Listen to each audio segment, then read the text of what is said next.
Bir gün bir qadın qapıda 3 adamın dayandığını gördü. Qapını açaraq onlardan nə lazım olduğunu soruşdu. Adamlar sizə gəlmişdik, həyat yoldaşın evdədirmi deyə soruşdular.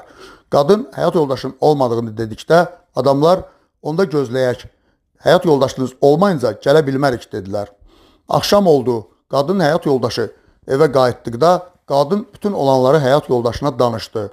Həyat yoldaşı get və onlara evdə olduğumu dedi. Qadın adamların yanına gəlib həyat yoldaşının evdə olduğunu dedi və onları evə dəvət etdi. Adamlar üçümüz birlikdə gələ bilmərik dedilər. Qadın təəccüblə niyə soruşdu. Adamlardan birincisi mən var-dövlətəm, ikincisi mən şansam, üçüncüsü isə mən sevgiyəm dedilər. Və indi get həyat yoldaşına hansımızı içəri çağırdığını soruş.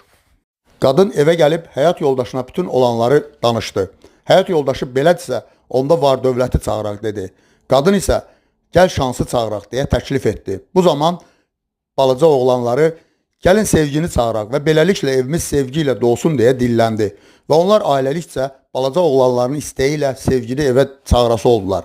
Qadın adamların yanına gəlib sevgini evə çağırmaq istədiklərini bildirdi. Sevgi ayağa qalxıb qadınla birlikdə addımlamağa başlayanda qalan 2 adam da onların arxasınca gəldi. Sevgi durub təəccüblə onlarda niyə gəldiklərini soruşdu. Adamlar sevgi olan yerdə var-dövlət də, şans da olur dedilər. Həqiqətən sevgi olan hər yerdə, hər toplumda, hər evdə, hər ürəkdə var-dövlət də, şans da, xoşbəxtlik də olur.